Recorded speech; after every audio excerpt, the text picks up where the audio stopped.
All right, so the first thing we want to do with this little angel is pick him up and we're going to look at the head. We're going to feel the anterior fontanelle. It should be soft and flat. Sometimes when they're crying it might be a little bit bulging. You're going to feel the suture line. It might be a little bit open, might be a little overlapping, but it should be well approximated lining up.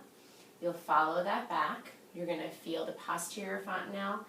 It should be a lot smaller than the anterior fontanelle since it closes after the anterior fontanelle. I'm going to look over at each ear. Because for each ear I want to make sure that the pinna, tragus, that there isn't any pitting. Looking over on the other ear. Also when you're looking at the head, you might see some molding, some coning of the head. You might see if they had a forceps delivery, some abrasions, a cephalohematoma, if they had a vacuum. Looking for any swelling, capita of the skull. Then I'm going to take my fingers down, follow down around the neck. Slowly feel each clavicle. You want to make sure it's nice and smooth, that you don't feel any fractures. It's okay. It's all right. I'm going to make sure that there's no crepitus. Crepitus will feel like little bubbles under the skin. Then you're going to look at the eyes. If the baby's awake and staring at you, that's great. But you're going to make sure that there's no swelling. You're going to make sure that there's no swelling of the eye. And look at the conjunctiva. It should be nice and pink when you hold it down. The sclera shouldn't be injected. It should be white. You might see some milia on the nose, completely normal. You might see some newborn acne, some red spots on the face. That's completely normal as well. So then I'm going to go and take the shirt off of the baby because the biggest thing is that you want to see a full skin exam.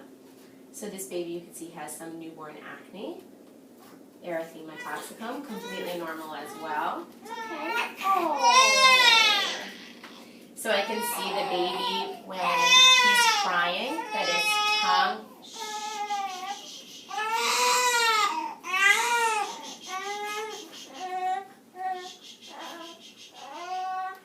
tongue's going up, and that's a good sign. It shows that he does not have a tight frenulum or that he's tongue-tied. You always want to take your finger and put it on the roof of the mouth. First off, you're seeing that the child has a sucking reflex, but also you're seeing that the palate's intact and that it's not a high palate. You could put your finger along the cheek and you could see if the baby has a rooting reflex, which is a normal newborn reflex.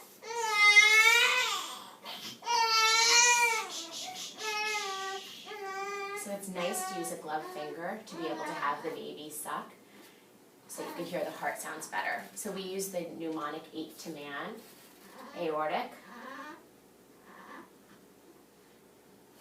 pulmonic,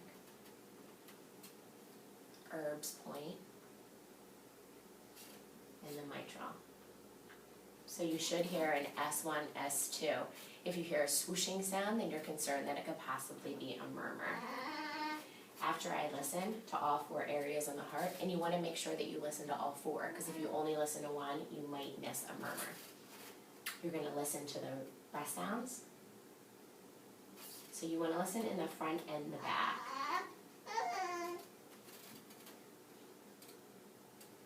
With a baby, you're fortunate enough that you only need to listen to 4 areas on the front. I go down and listen to the vowel sounds. You should hear gurgling. I'll do it this way so you could stay. It's okay, it's okay. Roll them on the side. See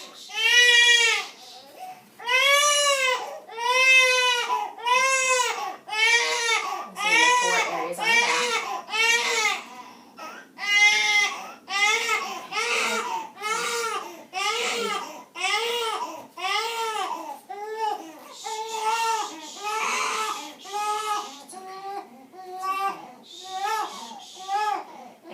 Okay when you listen to the lungs because you actually can hear even better if they're nice and clear. And you want to make sure that you listen to all of these areas even though that it's not a large surface area because you don't want to miss anything on a little baby. Okay, so you might start crying again, but now I'm going to go down, look at his arms, checking range of motion. Good.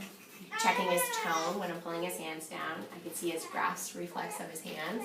I'm pulling up to see some head support. You could also check the startle reflex to see how he does. Then I'm looking at the abdomen, I'm looking at the skin color. I'm looking at the cord, making sure that there's no drainage, noticing if it's clamped. You could see the abdomen, completely normal, might be protruding a little bit. The abdominal muscles aren't as strong yet.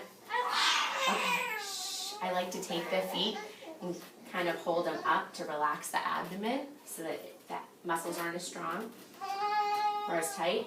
So then don't be scared to really feel because you don't want to miss if there's any masses. Then I go ahead and check the liver. It's not palpable in this baby. So when you're listening to bowel sounds, you always want to make sure that you listen before you palpate the abdomen because it'll distort any bowel sounds. Also, if you notice a bruise or anything like that, you don't want to rupture it. Alright, so now I'm going to go down.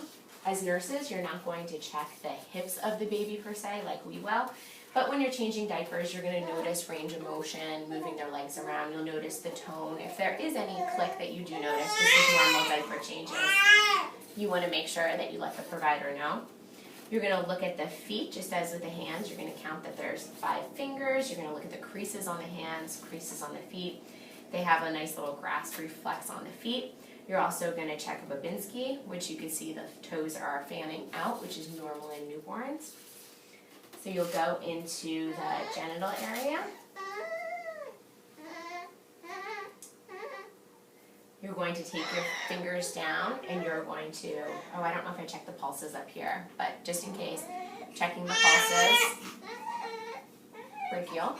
Then I'm going to go down, check the pulses, femoral. You're going to work from top to bottom because obviously once your hands are dirty, the diaper area, you're not going to go back up. So I'm checking the pulses. Good. And I'm looking at the circumcision, if it's a boy, everything looks great. So you're going to palpate, make sure there's 2 testicles. 1, 2. And then you also want to look at the bottom. You want to make sure that they have an anus, and you want to make sure that there's not any tuft of hair or sacral dimple on the baby.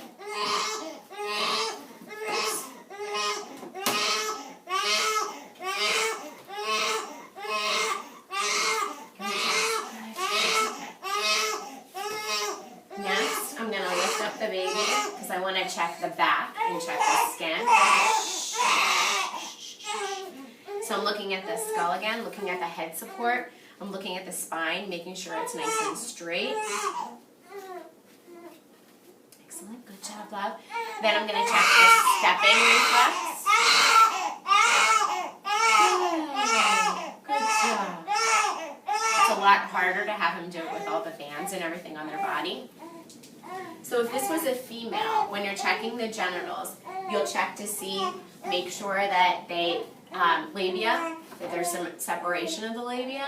The labia might have a little bit of edema, and that's completely normal, but it's something that you'll want to document. You might also notice that there's some mucus in the labia, some vernix there, all completely normal. And the overall, you're listening to the baby's cry, you're looking at the baby's facial expressions, making sure that it's not grimacing, consolable whenever you're holding the baby, that finger to be soothing. So that's it on our newborn exam.